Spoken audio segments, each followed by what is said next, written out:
had a thing happening where there was, I was an outsider because they were all friends. There were like 14 people. 14? I know this was a gang, yani. Like, hey, you were in a cult, my friends. Like, what did... It actually got me in trouble. That's why I'm telling you, you should get that checked, because I could have been arrested for, again, that fraud, wash type thingy. Whoa. I was in Campus. Hello, my name is Muthoni Gitau. Welcome to another episode of Just Doing Life, the podcast, a space where we explore all the parts of life that we do not like to say out loud.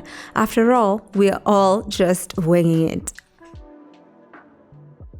Welcome to episode 3, and this is the first episode where we have a guest. Yay. So I am going to introduce our guest briefly, and then we're going to delve into the conversation. And we also have a sub guest or a mini guest with us today. So if you hear sounds and anything like that, it's because we are joined by Otugi. Yes. And Otugi is going to chill with us. And he's so happy. He's smiling at me right now. It's because I said your name. It's because I said your name. Aww. That's a huge smile. That's a huge smile. So today's episode is going to be about friendships. Before I introduce our guest, remember to follow us on social media. We are on TikTok and Instagram, and the handle is at JDL the podcast. If you want to see our faces, you can join us on YouTube, and the page is Just Doing Life. My guest in my dining room is home studio. It's more like it. In my home studio, exactly. It is B. I call her B. People call her Wambo. But I've always called you Poetic B because that's the name that you introduced yourself to me with. Yes. B is a talented human being. She's an amazing artist. She makes absolutely stunning music. She has, that voice you're told that removes the snake from the pangoni. That's the kind of voice she has. She sings beautifully. She writes beautifully. She also is a poet. Yes. And she's also an entrepreneur. Yes. She runs a hub, a creative space. She's also a mom of 3 beautiful boys. Yes, that part. But I'm still not used to it, fam. I am still not.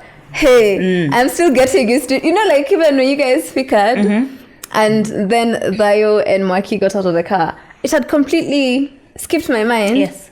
That we also have Otugi. Oh yes. So when Otugi came out, I was like, oh yes, there's another baby. We do have a third boy. Sometimes we forget him so it's not you alone. It's not just me. Like there's so much better.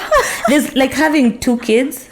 It's something, but when you have 3, it's like ghetto. You're like, what is happening? And then if he's quiet, somehow you'll forget because toddlers are, they're everywhere, yeah. But the baby is just sleep, eat. So sometimes I'm like, oh, we have another baby. Yeah. Okay. So, it's okay. Go on. Please continue introducing me. So yes, now we are going to talk about friendships. Yes. And I felt like the best place to start is about how we became friends. We've been friends for, now it's like over 10 years, right? Yes. Over 10 years. So... Oh, dang. That's a long time. Yeah. I know. When did you become friends? Was it 20? Because I think it's 10 years now. I think 2012, between 2012 2013. Yes. Yeah, yes. Around there. So 10 years, a decade. Whoa. Okay. Yeah. Our entire adulthood. Yes. If you think about it, by the way. Because for me, I'm like... Didn't I meet you when you were like 23? I think that, yeah. Yes. Wow. I know. You're 33 now. That's actually 10 years ago. Yes. Like, you're actually the longest friendship. Yeah. Actually, the only, because before even we dive into, because this is what we're talking about, I was actually telling my husband that you are the longest relationship I have had, an intentional relationship. Because you see, the other times we find you become friends with somebody because you're in the same school. As we didn't know each other then. I don't have friends from school I went to. Because when we were serving a prison sentence together, we finished serving this sentence and we're done. Like, why are we keeping... So I still have like friends we Like from high school? actually primary school. Huh? Yes. Okay, I think I have a couple. Maybe primary school is different compared to high school. There are a couple of people I've sort of kept in touch. I've kept in touch with no one. If I bump into someone, we bump into each other on social media. That's it. But intentionally staying in touch with you, finding out what's happening in your life, I do not care. But I think it's impossible to actually. I think then there are people who have been friends since high school and they've continued their friendship. But I think then you're also trying to figure out who you are. Yes. And for me, I think then I was like, I don't know what's happening. I have friends from high school, like where you can say you're intentional with the friendships. Intentional, no. Yeah, I would say that. So are they friends or acquaintances then? Like, could it be like people I know because we went through something together, an experience? Yes. So for me, it's like that's the thing. I wouldn't, if I bumped into someone I was in high school with, and I'm introducing them to someone else that I'm with there. Yeah. I wouldn't say this is my friend from high school. Yeah. I'd say this is someone I went to high school with. Yeah, because relationship, you really have to be intentional. Because there's some I will talk to. We will talk on WhatsApp. We will do what. But I think we update each other, but not so often. Yeah. So I wouldn't really say that they really know even where I stand with things to actually say, this is my friend. Like a friendship that's being nurtured. Yes. Okay, cool. Yeah. I don't even have contacts of a lot of people I went to high school with. I think I can possibly count them in one hand. Yeah. And I recently actually bumped into someone I went to high school with. They were a year ahead of me. Yes. What I liked about that encounter was that at the end of it wasn't like, oh, we should exchange contacts and keep in touch. I really liked that. That didn't happen. It was just like, okay, cool, have a good day. It was lovely to see you. Bye. And it's like, we're moving on with our lives. Yes. Yay. Yes. But like the number of people I can say I even have their contacts. Yeah. I think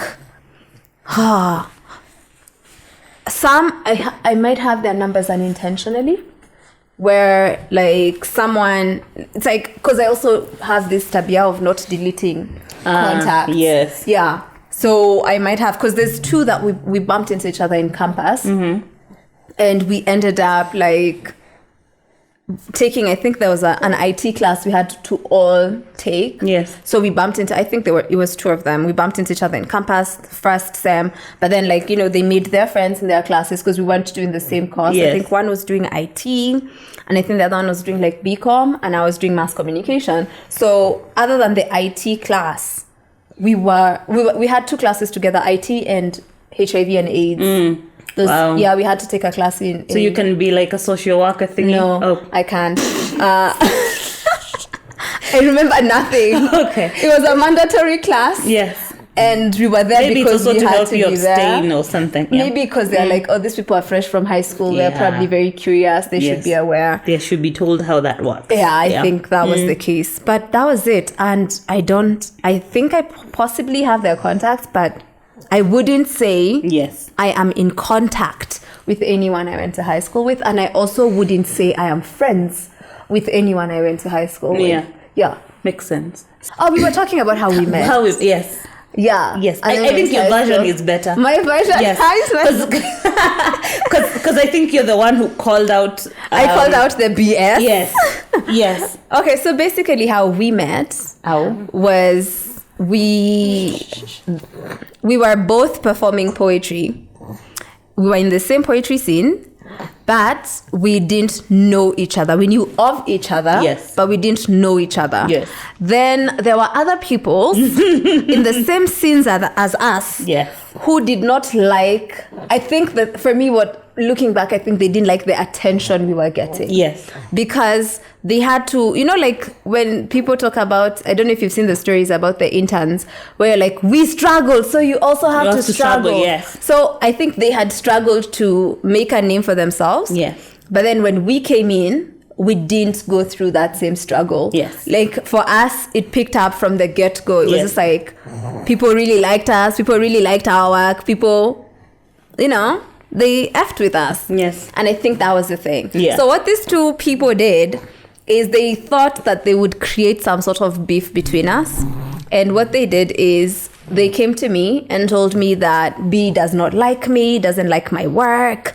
And, you know, like she's saying things about me. Yes. And I think their thought was like, now we are going to fight or whatever. Yes. I don't know what it was. Or beef, then, like it's like yeah. Then they went to B and said the same thing about me. They said, oh, Mso is saying this and this about you. I'm like, who is this Mso? She doesn't, and you're like, we've never even been in the same space long enough to even have to dislike each other at that level. Yes. So the thing is, like the mature human beings we are, yes. the smart peoples we are, instead of like, yo, I heard you saying things about me, we literally walked up to each other and introduced ourselves. Yes. We're like, oh, hi, by the way, I'm so. And this is actually, you wrote, you did inbox me on Facebook. Yeah. Yeah. And you said, oh, apparently we don't like each other. Yeah. And that's like, I was like, yeah, we are, because that was just smooth. Because it's like, we ended up having just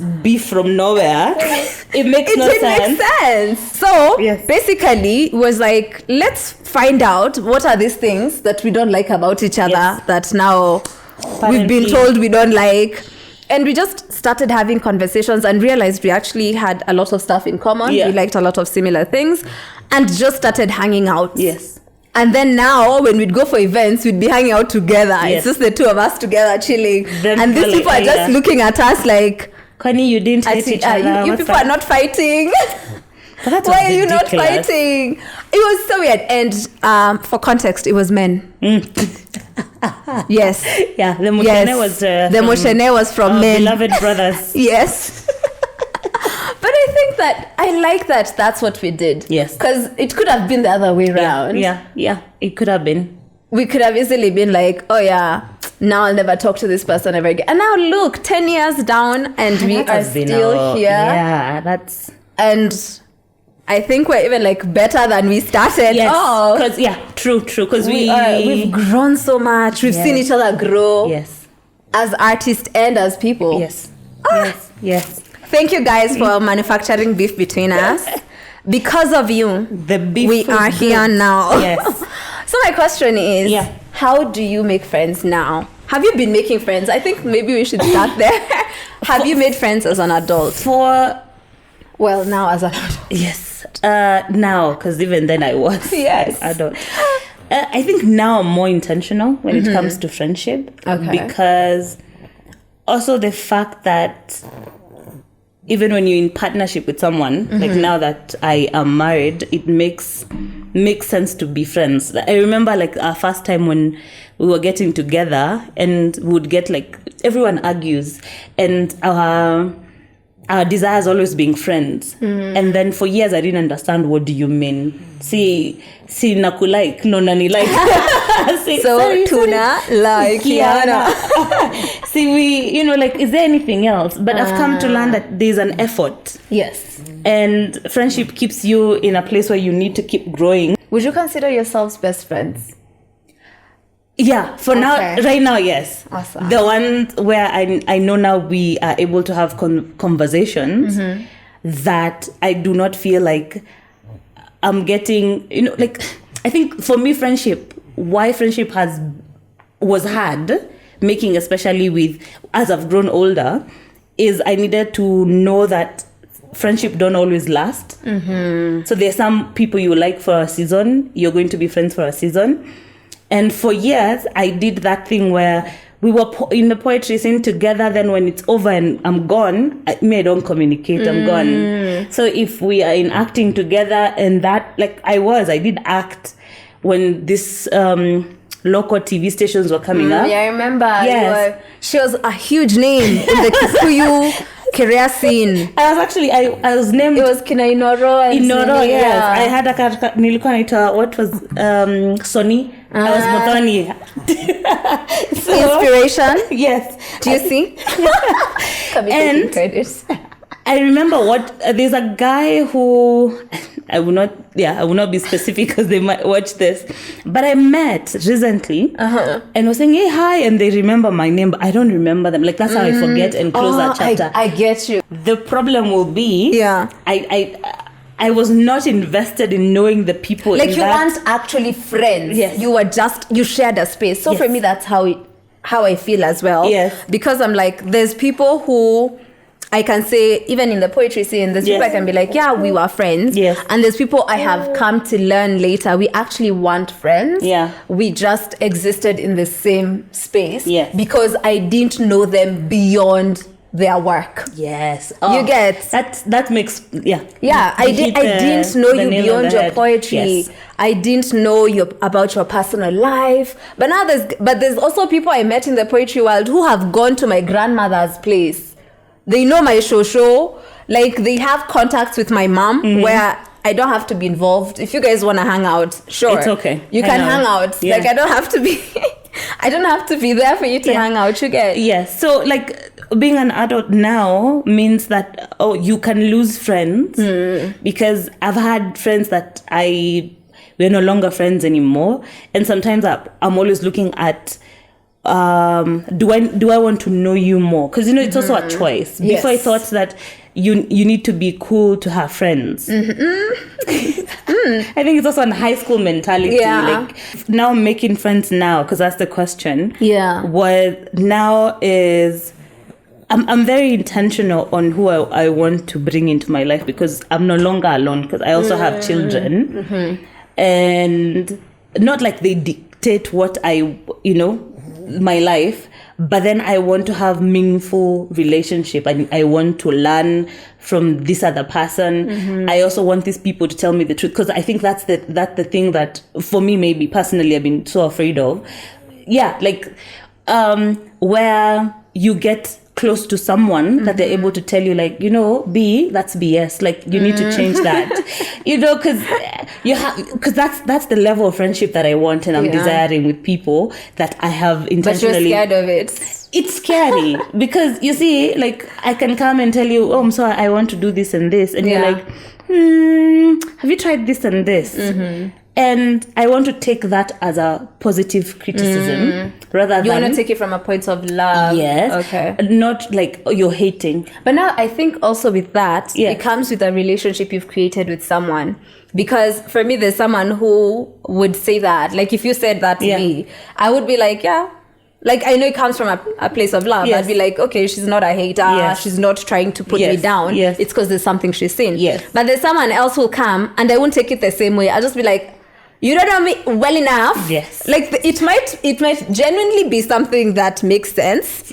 But my ego will be like, you don't know me well enough to be telling me nothing. So sit over there and da, da, da, da. Now there's someone who you're like, you can even go to and say, this is what I'm thinking. What do you think? What do you think? Yeah. And I think that takes working, and also how long it takes for that relationship to get there, and being intentional about it, and communicating, because there's no way you're going to be able to relate with somebody if you're not having a conversation with this person. So even pick their mind and realize, okay, this person thinks like this, and this is why this person thinks like this, and you respect. And even you agree to disagree to some extent. And that's how I'm looking at friendship. Like last year, there is, not to get into details, but there's a relationship that I had to end. I had to end because I entered that relationship because I was afraid when I was doing something and I had consulted that person and we agreed to do something, but then I agreed. It's very easy to say no, but I've learned that it's usually the hardest thing. Yes. Saying no is a really hard thing. Yes. It's actually not that easy. Yeah. So I'd become that person who would say yes even when you want to say no. Yes. And to see maybe itajipa, like that. It's like you're trying to find a silver lining, even when you know this situation doesn't make sense. You're like, okay, maybe I'm just the one who's not giving it enough, whatnot. I think it's conditioning for us. We've always, I think we grew up in a society that tells us to always seek the best in whatever. Especially as women who grew up in an African society, we have to always be looking out for the community, it's like the greater good, even if it's at your own expense. So I think it comes from that, because sometimes you're like, okay, maybe it will be fruitful. Yes. Somehow, Even if your gut is saying no, even if your entire body is trying to thrust you into saying no, you convince yourself into a yes. You call yourself for a meeting to convince yourself into a yes. I turned down an opportunity like 2 months ago because of that. Because I was trying to convince myself as to why the yes makes sense. And I was like, if I have to convince myself, then that means this thing actually doesn't make sense. It's a no. Why? I'm like, why is it so hard for me to say yes? Because then if it makes sense from the get-go, then the yes comes so easy. Yeah. But I have to call myself for a meeting today, tomorrow. I am calling people to get them to try and convince me. You get? Well, I'm like, okay, but like, no, like, hear this part out though. But what if I sacrifice? And then I was like, I'm compromising too much to make this situation work. Yeah. But everything in me is saying telling me it's a no. Like, don't do it. Exactly. Yeah. And so I said, it shouldn't. If it's for me, it shouldn't be taking so much effort. But you see, as much as it's conditioning, there's also the fact. Okay, now I don't like really to label it as people pleaser thing, because it comes from different things. Yeah. And you said it really nicely that that when you want to sacrifice, you're sacrificing yourself too much to give something an opportunity. It's sometimes the fear mostly, like what I've really found out in my situation, I was afraid that I'm going to be rejected. And so I said yes and kept saying yes to something that I wasn't okay with. Yeah. And then what happens is that when you do that, it gets to a place where you get so worked out. And when you voice it, the thing you were afraid of... Because you're repressing things, happens. But if you actually had said no in the beginning... You'd have saved yourself. So how did you now get to that end part of like, this has to end? Did you verbalize this to them? Or I should have done a better job. Okay. Because I had so much opportunity. There's times we had meetings and it was here in my lips. And every time what kept me going was like, this person is really different from me. She's such a go-getter, and at that point she was very go-getting, and at that time I wasn't at that space really. And I was thinking, maybe if I can keep staying, it might rub off on me. And I can, because you see, there's a difference. Like, the thing that attracted me so much to you when we became friends is because we were from almost like a general area, the same general area, but then you grew up in a different place where like you were more into like part of Nairobi that is very fast. Now, in Gishagi, what happens is that people are very slow. Yes. Oh, I've learned that. Yes. Since moving to Gishagi. Things are done Life very is a lot slower. Yeah, it's slower. So, even when I came to Nairobi, that was like a culture shock. And people in Gishagi will take their time to do something. Yeah. And I've learned that has gotten, like, you might think I'm not hungry for something, but I am. It's just like it takes some time to internalize. Now, like you, is that I could always see the hunger in your eyes to get what you want.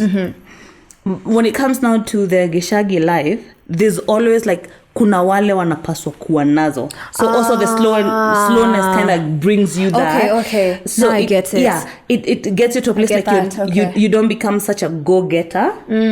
Because also you're being told it's not for everyone. Exactly. So then there's no hunger in your eyes. And so when it comes even to business, you can always tell the difference. Because you'd find, like, a typical Gishagi would be, maybe if you guys have money, like then, now when you're growing up, if you guys have money, you're like, you could be very rich, but then if you have the same mentality, you'll be like, mko tu, like you just,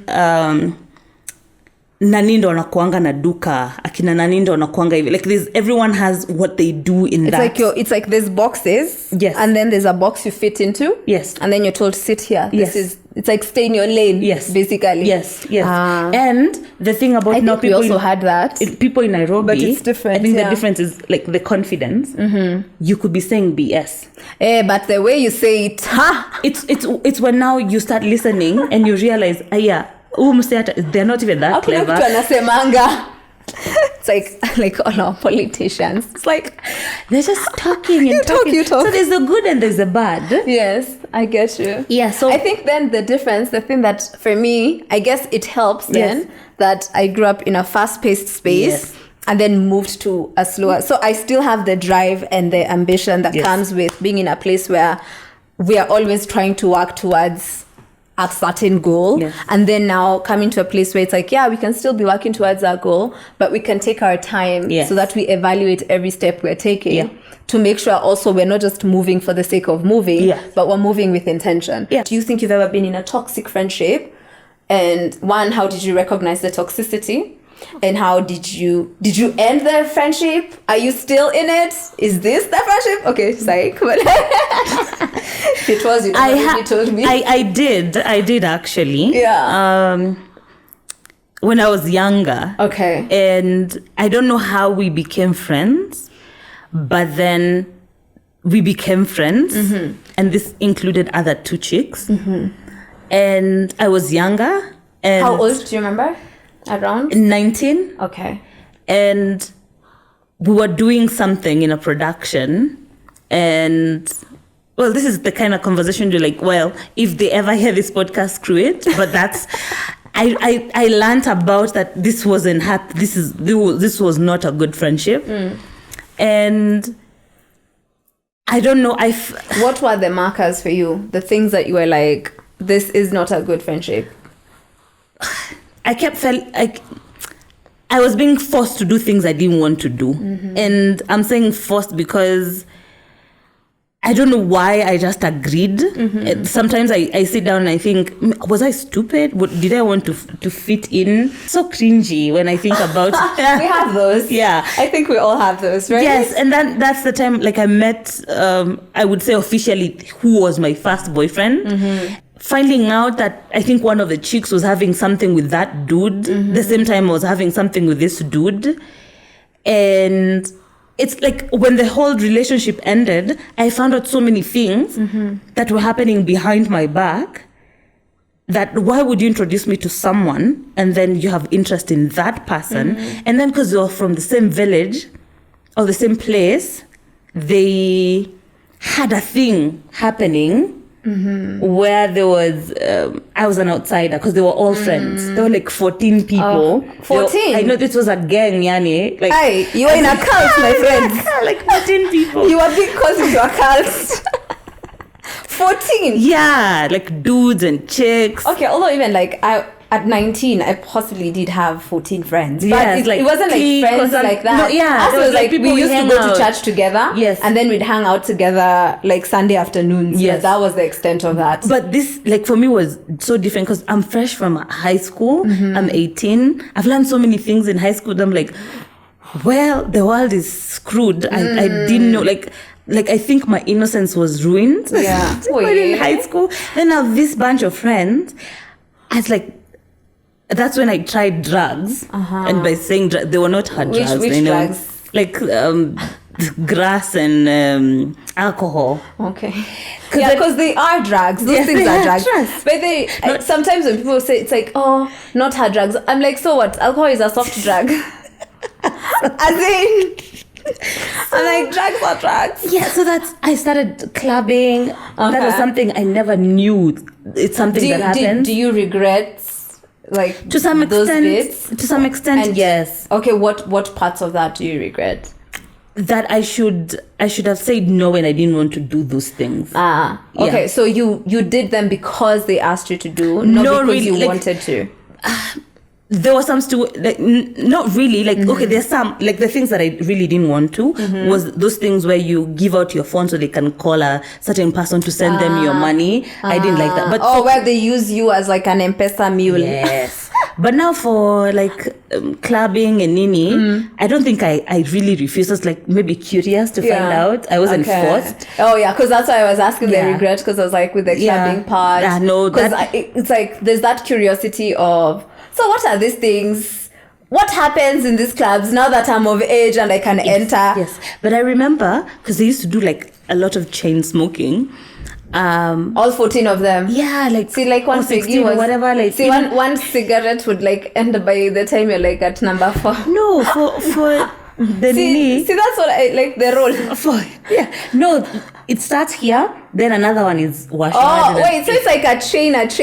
Yes. Okay, so it's like a chain of a chain. Yes. So, and I remember. There's this day I was like, this is terrible. Yeah. What is happening? What happened that day, if you can remember? So people were like doing the drugs. And I started saying it's a lot of chains coming. So I kept pretending I was actually smoking. Because somehow then I felt so insecure. Because I started saying that, okay, these people are not really my friends. And they used to laugh at me because, I was Kamushamba. So, and then they're from like Nairobi. Oh, they were Nairobi people. Yes. Okay. So, I think also Thika Road people are Nairobi. So technically.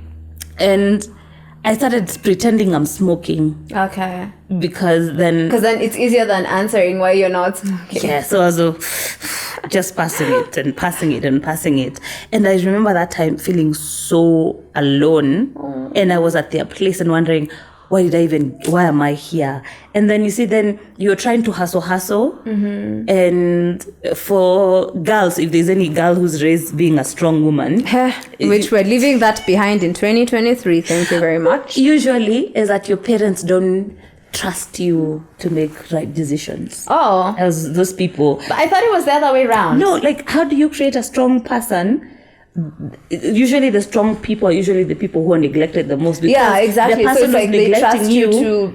They're like, make this ninis for yourself. Because this is what they feel. Yeah. Is that Muthoni got it. Exactly. Because for me, that's attention. How I don't have to pay attention to this one. Yeah, no one is paying attention to what you're doing, how you're doing it. So it's like you're left to your own devices. Exactly. They don't know that's what they're creating. So I was that kind of person where... So now you've been left to your own devices. Yes. Okay. And I'm like, this is not fun. And then it's like you want to be a child. You want to be taken care of as well. And these people I'm at other people's place. I was broke, so I can leave. You're also 19. Yeah. I was like, what am I doing here? I should just... go, but then I can't afford to go because I'm all that way and kwetu ninauko Kikuyu at that point. Yes. I know. And then when we were done with that person's relationship, and things they ended with so much drama. I can't even remember what specifically happened. You've ever gotten yourself into a situation and you ask yourself, how did I get here? And that's what happened that day. So how did you leave?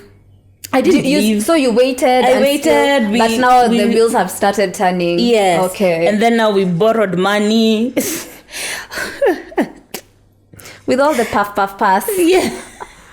Then I got that's home. Where all the money had gone. Yeah. Then after found out, I remember getting a job at 2012. I was now doing set books because I was done with that relationship. And I went to try withdraw money. We were in Garissa town. I had 500 bob. So these people, the production had gotten me in town. I was raving in town, and they said somebody, one of their cast wasn't feeling well or something. Can I come? I don't know who gave them my number. So I was like, yeah, I'm in club at Moi Avenue, Nikujieni. Oh, they're like, yeah, we're coming for you at 3 a.m. We're going to Garissa. So I didn't have clothes because I was raving. Yeah. What time did they call you? I can't remember. I think 12. So you could have gone home. I live in... Oh, wait, you live in Kikuyu? Yes. You're in Gishai? Yeah. So you're like not even matatus at that time. So I had 500 bob. So I'm going to withdraw the 500 bob. This is at 3 a.m. No. Now when we get to you're in Garissa Garissa. town, yeah. Okay. So I want to buy a T-shirt because I had like a scandalous top. So I want to buy a T-shirt. We're in Garissa. You're in rave outfit. Yes, you need to be. Nairobi nightlife outfit. Thank God, I had a trouser like jeans. I had to get a T-shirt. We're in Garissa. Like you have to respect. Yes. Garissa town. There's the cultural aspect as well. Yeah. So I'm going to withdraw money. Then it's showing on my M-Pesa I have money, but I can't withdraw the money. Why? When I call M-Pesa, they say your you're account. in Garissa. No. They say why is my account shared? Wait, you had a shared account? I did not know. So one of these chicks used my ID to even open their own M-Pesa. So you guys were given... Okay, that's weird. I don't know how that happened. She had friends uko in... Because I thought your M-Pesa is attached to a number, not the ID. The ID is just like a form of identification. I don't know what happened because I remember we had to come to town. I had to look for one of those chicks to come to town to rectify that, and they were said, we can accuse you of fraud. So what happened now? You're in Garissa. She could withdraw my money from my M-Pesa. Oh no! I don't know how that was happening. Oh no! So I didn't. I can see I have 500, but you can't. I can't withdraw. It. So like basically, it's like she has like the back end to withdraw the money. So okay, I'm trying to think of it in terms of like like when you have like an admin, yes, and a viewer, yes, like where I can see things but I can't take action, yes, but this other account, it's like there's a primary, yes, oh yeah, like let's say that there's a primary number and a secondary number, and then only one is approved for certain things. Yes. So yours wasn't approved for withdrawals. No. Holy crap. So I couldn't withdraw money. And then even years. So now when you call Safcom, they're the ones that are telling you there's this other number. They say that there's a problem there's a problem with my knee. You have to come back to Nairobi. And when I came back to Nairobi, they said, we know we could accuse you of fraud. I'm like, who registered your number and all that stuff? And I'm like, I never even understood that scenario, like what was happening. Yeah. Then finding out years later that this person had actually registered their phone line with my ID. And because I was just naive and giving them everything. Oh, because it was those things where they ask for your phone, you give them. When they do this, and even up to now, my KCB M-Pesa, I get messages of you can borrow this or you've withdrawn this. But you've never... But it is my ID number, but it's not my name. You should call and have that removed. Yeah. Because like that time when the guys were doing the registration thing, it was to curb that. Yeah. That's the reason why all of us we were told our lines were going to be shut down. Yes. I guess it was because of such incidences. Yes. Because then, because me even remember, because for me the reason I used to check a lot if there was any other number registered to my ID number was because I got robbed, and when my bag was taken, it had my ID. Yes. So I knew my ID was somewhere out there where someone could have easily just gone and registered a SIM card with it and done whatever things, because they do very weird things with that stuff. So for me, that's why I used to check. So now I understand why they made all of us redo that stuff. Yes. But you should definitely call the bank and get that sorted because it could put you in trouble. Yes. And I think it's something that I put hold on for a long time, because I called the now KCB M-Pesa and they told me, well, it's your ID, but that's not your name.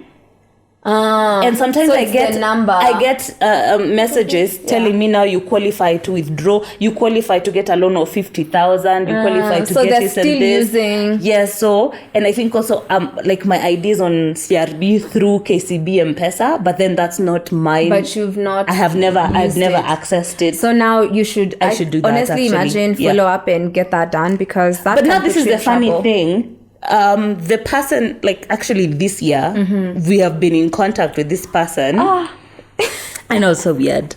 But then I've actually let that go.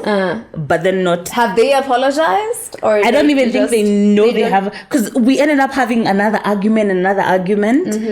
And I realized that we like that was a toxic friendship. Like bottom Like that was it. And Yeah. sometimes when I'm dealing with people, I go back to that. I'm like, I was so naive. Like, I'm trying to forgive myself. Yeah. Like, I can't give every detail that happened, but I've been into those toxic relationships with friends. Yeah. I think I had one as well. Yeah. As we were talking, it just hit me. I was just like, by the way, I don't think that friendship was good for me. Yeah. And because it actually got me in trouble. That's why I'm telling you should get that checked, because I could have been arrested for, again, that fraud, wash type thingy. Whoa. I was in campus. Yes. It was like straight out of campus. And I had dropped out at that point, but this friend was still in campus. And then there was another person who we were in campus with, apparently, who was involved in wash. Yes. At that point, wash wasn't even like a thing. Yes.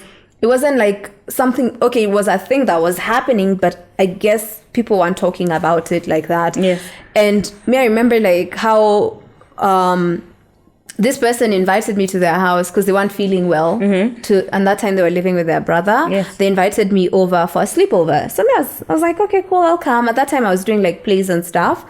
And then the brother had left them with money, and they were like, oh, this is a good opportunity to, like those ones like, you can triple your money. Yes. So they were like, it's not my money, but like, since they were told that money would still be available, like you would still have access to this money. Yes. We're making you new money or something. Yes. And now I'm there, I'm in the house when this is happening, and I'm being involved. And then this person disappears before they finished whatever the thing they were doing with their money. Yes. And they disappear, and then they start claiming they need a chemical to clean. That was a lot of nonsense. Wow. And now you see, even in the next day when we're waking up, we didn't even sleep. We spent the whole night up because we're waiting for this guy to come. But now I don't know the intricacies of what's happening. I'm just like, okay, sawa tunamgoja. We're waiting. He doesn't show up. His phone goes off. And then she's like, oh, I think I know he lives in this general area. Let's go there. So I leave my stuff there because I'm like, see, we're going, then we come back. I didn't understand the extent of what was happening. Because now what happened is, after we went to where this guy was supposedly living, we did bump into him. We found him, but he wasn't able to do what he had promised her. She decided she was going to get into a matatu and go home to Shags. So now my things are left in their house. Yes. Hash is leaving. Then she puts me in worse trouble. She leaves me with the keys to her brother's house. And says my other brother is going to get these keys from me. So now my things are in your house. Now I'm bumping into this person. I'm running. I have to meet this person in town at night. A guy I've not met. Now this is your brother. To give them these keys after you've done something that's, for them, it's like, this is a crime.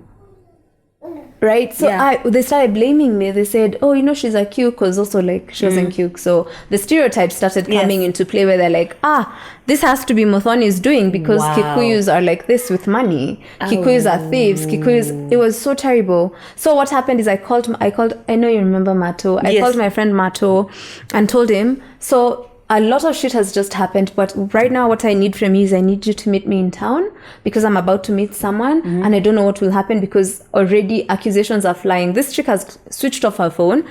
She's now, her and her boyfriend have decided she's going home to her father so that her father can advocate for her, because it's a mistake she made. She was desperate, and then I learned the reason she was so desperate at that point was because she just found out she was pregnant. So for her, it was like, if I get this chunk of money, because I remember I think it was like 150k, and 150k in like 20, this is like what, 2011? Yes. It's a lot of money. So 150k at that point is a shit ton of money. And it was like, 150k. So this guy, I think, had said he could triple it. So she was like, the story was, the original 150k would be left, so the brother would still have his money. Then she'd get 150k, and then he'd get 150k. So they're all, it's like, out of the 150, it comes to 450. You're left with 150.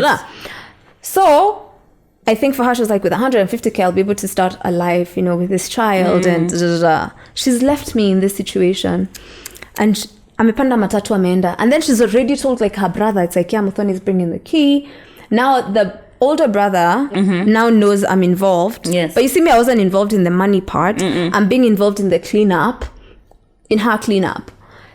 So I told Mato, please meet me in town. Because Mato was one friend I knew I could depend on at any time. He would show up for me. And he had left work or set, I don't know where it was. And we're in town at like 7:30 p.m. Now I'm with him, I'm handing over, and now I'm being questioned. Like, I was literally being interrogated at Ambassador, hapo chini. Because I was like, we meet there because I was like, the buses are here.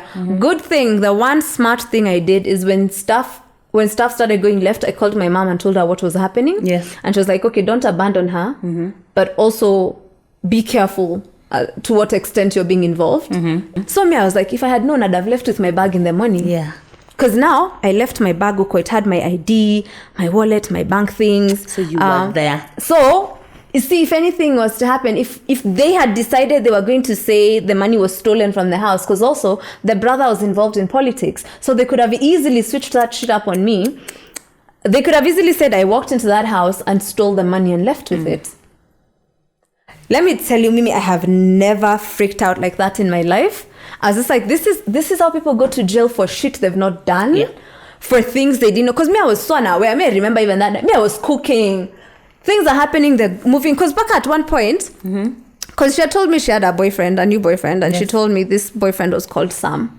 And then the guy we were in school with was also called Sam. So when Sam showed up, I was like, okay, he used to have weird tendencies. He was a class ahead of us, so we didn't hang out as much, but he used to teach us how to edit in the editing suite. That's how we started relating with him. So I was like, okay, I guess I would understand why he would be a secret. Like, you wouldn't be like quick to be like, oh, by the way, it's this Sam. So I assumed he was the Sam. So now when we're deep in Donholm in some random dingy brothel, it wasn't a brothel, I exaggerate. It was what are they called, motel, but now Kenyan version in Tango, lodging. Kenyan version of a motel is a lodging. So we're in a lodging where she's paid like for a room so that this guy can come with this chemical that he says is going to clean this money, because now she had like this bundas of cash that were brown because of another chemical he had supposedly put in. And now it's like, I'm going to clean, and then this person is a dummy, they're doing it in a sink, so you're pouring a chemical that's just going down the drain. There was a lot of madness. They're asking for a passy because they need to do eye on the money. There was a shit ton of stuff that was happening, and this entire time I'm just seeing myself going to jail. I was just seeing myself going to jail because I was like, this man deals in politics. It's over for me. I'm done. They could have just. So for me, what happened is after that incident, I kept away from her. I hardly spoke to her. Like, she was like, oh, she sent me a message on Facebook. It's like, I arrived. So me, I just kept like asking her, hey, when can I get my bag? She's like, oh, I'm still in Shags. No. So even like how I got my bag, I think she had to organize for now her brother to drop her bag to me. The same brother I left the keys with, the younger brother. And again, it was an awkward thing in town. Ambassador has seen a lot of my trauma. You've participated. It's an active participant in my trauma. As in, it was so much because like the stuff that I had, it took over a year and a half for me to get my bag back. A year and a half. And then like she tried to like, let's rekindle things. When I think at one point she came back to Nairobi, because at the end of the day, they're family. They're going to forgive each other. Me, I'm an outsider. These people don't know me like that. So at one point she'd moved back in Nairobi, and at that time I was living in Roysambu, and then she happened to also live somewhere close by, and she was like, oh, she sent me a message on Facebook. She was like, oh, hey, you can come see me. So I went to her house that one time. And then after that, I was just like, you know what? No, it's not. Because also, there was no apology. There's that, I'm really sorry I put you in this shit. I am really sorry I put you in a situation that could have gone really south. Because me, honestly, I was seeing jail time. Because the moment before, even like when you've told these people she's bringing the kids, because she could have easily just told her brother, I can't explain. Let's meet in town. I give you these keys. Or even the driver, the brother's driver. There's so many people. She could have even gone and left the keys with the Wuchi. Because we could have gone back. I get my bag. Because they lived in Kileleshwa. We could have gone. I get my bag. I go to my Ungwaro house with my mother. Because it's also closer. And then you go to Shago at that point. But everything she did for her own self-preservation, and I was thrown to the wolves. Everything was, this is for me, this is for me. Yeah. So at no point did she consider how the situation would turn on me. Yeah. At no point. At no point. So you're making calls because they were calling, because my number was going through, because me, I'm not hiding. No. So when they're calling her and she can't speak, her number is not going through. You see, the watcher has already said, ule msichana rafiki yake ndo wako na yeye. Because the driver had come the night before to drop the money. And he knew I was there because he knew me. Because again, we were in campus together. So we'd spent a lot of time together. I had met the family like once or twice. Yeah. So all these people know who Muthoni is. Yeah. So now me, I'm just there. You could have easily helped, could have just been like, this is my shit, this is my family, because you'll be forgiven. So to protect you, at least to make sure they are aware that you're not a willful participant. Because I was not a willing participant, I was thrown into that nonsense. The least she could have done for me, the least she could have done is we'd have gone back, I get my bag, she could have told her people. She didn't even know what was happening. Me, I had just, because me, even when I went to see her, she had told me she was unwell. The reason I spent the night was because it started raining. I was to go home. I was going to see her because she was unwell. You find and then I go like, home. Yeah. But now she's unwell. It starts raining. So I'm like, okay, Leah, let's make dinner. She's like, you can just spend the night. So if I'd gone home, you see how they would still have done all the things they were going to do. Like it had but nothing when to calls do with are being made, it's like, you Kikuyus, we know you. Wow. Where? Me, let me tell you. So, like, I was panicked. So anytime they would do that, I would call my mom. It's like, guys, they're calling me this. My mom saw me through that. My mom and Mato, those two. Hey. Yeah. Me, let me tell you. So how, for me, I ghosted. I will not lie. I didn't say, listen, because when we reconnected, I thought she'd have apologized and said, by this, sorry, Nini. When I saw she just moved on, and she's just like, and her and her boyfriend now are together, properly or whatever. And I was just like, hey, mimi tundo nilikuwa the person who was thrown to the wolves. Alafu, like, even with my bag, he was like, I'm begging you to give me back my stuff.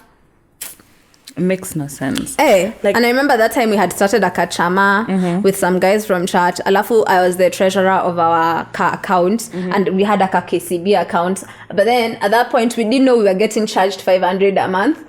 So all the two monies that were in that account, and then now by the time I was getting my ID, now even owed KCB money. Wow. So we're like, can we just close this account? And then KCB was just like, okay, they didn't charge us, I guess, because we're like, first of all, no one told us we were being charged a monthly fee of 500 bob. Yeah. Where? Me, I was just like, where? Now you have to go explain to these people. By the way, your money was eaten by the bank because apparently the account I had. Because me, when I opened that account, it was out of excitement. I was like, I have a bank account. Because they came to school and they just recruited people. Yeah. It was a trap. I was about to even ask you, like, at 19, I didn't have a bank account, but I'm like, wow. For me, I know who maybe I've been a toxic friend to are mostly people who have come to my place to stay for a while. And then they extend. I've seen those stories. You've told me those stories. I mean, that thing of saying yes and you meant no. Yes. Like, and then it bites you in the ass. It really does. And then I'll be such a bad person. Yeah. So some I remembered, I'm like, I'm so sorry I did that to you. Yeah. But you needed to leave. I appreciate that you recognize that you may have done something that would have been considered toxic and apologize. Yes. Because now there's people who don't apologize. But I've never apologized to them personally. But then if they ever watch this and I've ever hosted, I was a mean person.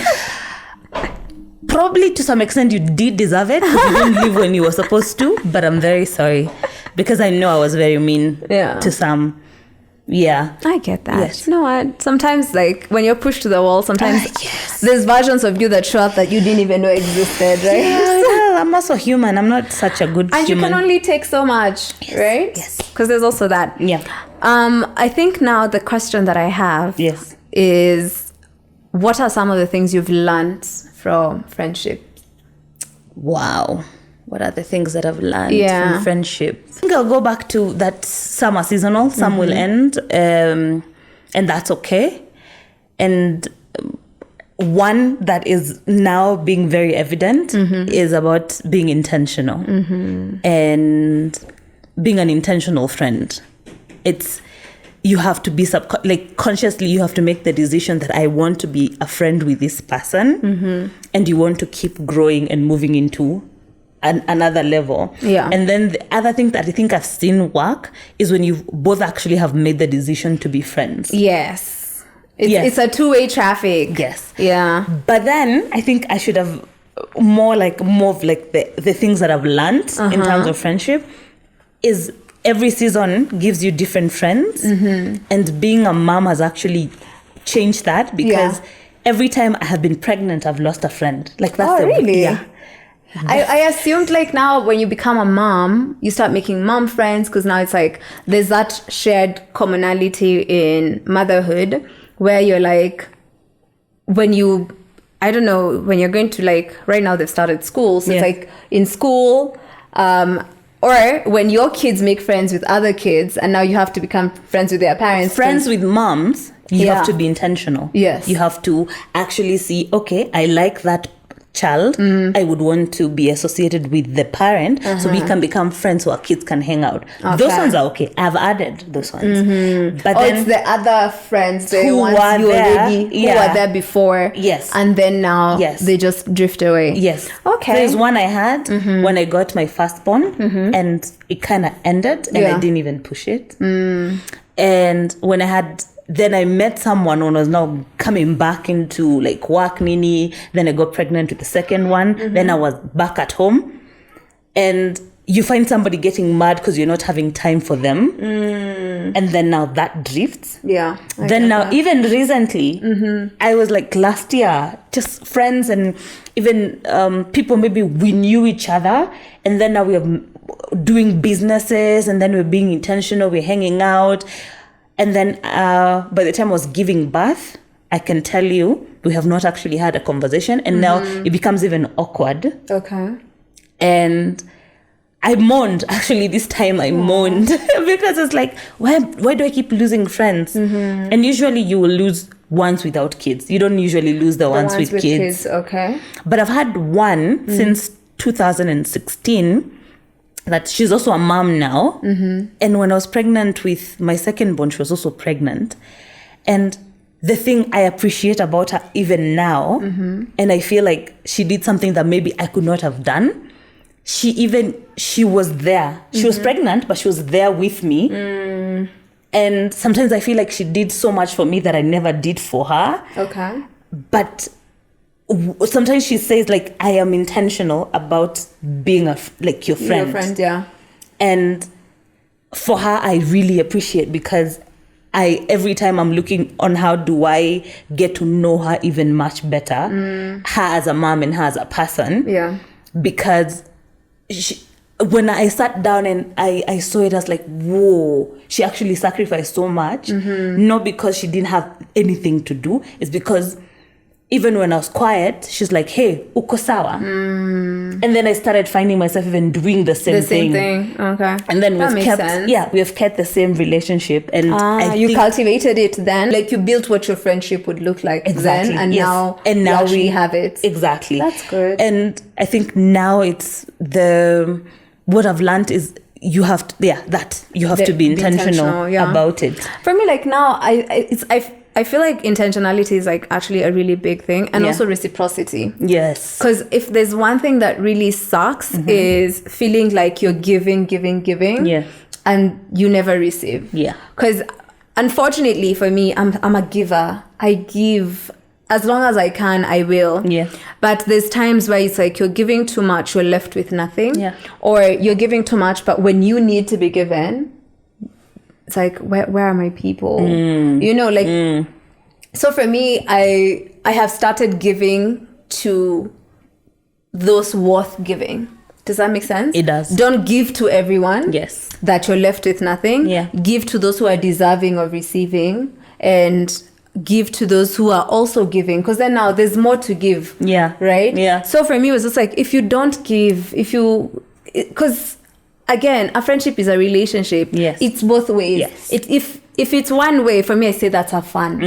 If it's one way, you're a fun. There should be a balance where it's not always from one direction, but like the other person doesn't feel like they're the ones who are always just giving, so even like with me, it's like, if I don't want you to feel like you're the one who's always like pouring and you don't receive. So there has to be that balance, and whenever I notice there's no balance, what I do is like, I'll pull back. And then the funny thing is, when you pull back, someone notices, but sometimes they'll notice and then do nothing about it. They'll just be like, we don't talk anymore. And then just like, But there's those ones who'll be like, hey, we don't talk anymore. And then you're like, wait, but how come even me, I can check in. Yes. Because it can't always be like, I'm the one who's always calling. When there's no effort on either side, you wouldn't notice the absence, because then it's always there. Yeah. And then it's only the person who's always like pouring that would notice an absence. Yeah. So for me, that's the reciprocity is also important. Like, I don't think there's anyone who wants to be friends with people who don't do the same things for them or don't give. As in, it doesn't make sense if you think about it. And sometimes we also even get to learn even how we are people. Yeah. Like, I have learned, let me tell you, I think this year has been such a good time to learn, because I've realized that some people are different. Yeah.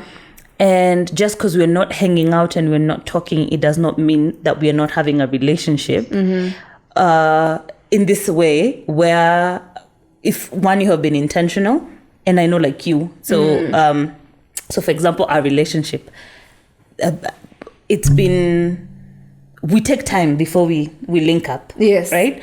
But then I know, like, there's a time we'll have a conversation. Like, we were having a conversation recently on the phone. And when I was telling you that there's something you said last year, the same thing you're telling me now. Yes. And well, it's also helped that you do a lot of videos, so I can always keep up and know what you're up to. But then when we actually do have a conversation, the next time we're having a conversation, like, did you finish this? Did you need it? Because you're paying attention. Yes. So we don't always have to hang out. And that, because our dynamics also are different. Yes. And you are like, okay, I have kids. You know how many kids are. There are people who are friends like, and then you're like, this is actually baby number 3. So we get to understand the dynamics of friendship. Yeah. So we don't always have to... It's like we keep up, even if we're not seeing each other all the time. Yeah. We are aware what's happening in the other person's life. Exactly. Because that's the other thing, where there's people who we don't keep up. You don't know what's happening. Yes. You don't know, like, because even like there's the videos, but you also know all the other things that are never in the videos. Yes. Right? Yeah. Because, like with the video, someone might be, oh, everything is fine. I love for me, I'm dying. You would know I'm dying. Yes. But the what I'm looking forward to in terms of all the relationship I'm having is getting into the place, like I was telling you about, being even more and more honest about each other, and also accountability. The one like, hey, so you're slacking. Yes. I think for me now, what I'm also doing is I'm also making other friends. Yeah. I'm starting to make friends who don't have children, because like now all my friends are having kids. Okay, yeah. Because I have a lot of friends now who are now getting into motherhood, and I know that that's not a journey that I can take with you. Like, there's parts of that I can't take with you, but that doesn't mean like, oh, now we're no longer friends. But now I was like, also I want to have friends who are child free, so that we can have that child free journey together, because now that's a journey that you also can't take with me. No, I cannot unmother myself. Exactly. So now, for me, that's the thing where now I'm being intentional about making child-free friends. Because I want to be intentional about having those friendships, because there's certain things where I think now I want to start a culture of celebrating the wins that we get as child-free people. Yeah. Maybe I do like a single-versary, as a like, it's like, oh my god, 3 years being single, let's eat cake. It's been 3 years. No, 2. Okay. Like, sasa now, 2 tumepita. So that the 3rd year, we eat cake. I forgot. You're like, this year you're 33 or 34. 33. Like, it depends on how... No, 33. It depends with how I'm getting into my 34th year. I've started my 34th year. Okay. Because, like the way we tell years, it's at the end of the year, not really the beginning. Yes. Because when you turn 1, you've been alive for a whole year. So I have been alive for 33 years. Yes. Now I'm into my 34th So it's like we're celebrating the end of that year, if that makes sense. It Like does. the way we celebrate birthdays. So again, depends with how. So I'm not 34. I'm now experiencing my 34th year. Yes. Does that make sense? Yes. Yeah. Yes. So I don't know. Yes, my senior. You're welcome, my junior. Very much. So but yeah, that's the thing for me. It's like just the internationality with now friends who are also on a similar journey as me. And we also need to look for this, friends who got billions. I think I saw. Now that there's that, now it's like investor friends. Angel investors. I want to take today can we, I book like, your private jet is in which direction? I was like, what? Those friends. But it's okay. Okay. But I really enjoyed this. Me too. So do you have any upcoming music? Yes, I've been working on something for such a long time. Yeah. And so but people don't go checking on my YouTube because I kind of like took out all the things I'd done, so it's like clean. Okay. Oh, you want to start afresh? Yes. Okay. Yes. So and oh god, I want to do a fun fact thing. Yes. A fun fact is anyone who's like close to us in age, you remember when the song Hello came and there was a Kikuyu version? The voice behind that song was her and her brother. Yes. Like, it just hit me right now when you're talking about like you've scrapped it, and I'm just like, does that mean we can't find it? Well, we're going to have like an acoustic version. Okay. Yes. So the Kikuyu version of Hello was sung by B. Once B drops new music, I am going to share. Yes. But even for now, like, we'll share your socials so that people can just follow you. So that will be in the description box. And for the audio version, B's links will be in the show notes. And also, I think if you go on my socials, you'll probably when we post, you will have all that information. Thank you so much for pulling up. This like was nice and not random at all. Tell us how what you have learned about friendships. You can leave that in the comments. I have our section on Spotify as well. If you're using that on the mobile version, you'll be able to leave a comment. You can share. You can also tag me on socials if you want to share via stories or under one of our posts on social media at JDL, the podcast. Thank you so much for being a part of this episode, for listening. And we'll be back next week with another one. Thank you for having me. Will we have a guest? Or not? We don't know yet. Anyway, see you next time. Thank you so much for taking your time to be here. Ooh. What? So now, how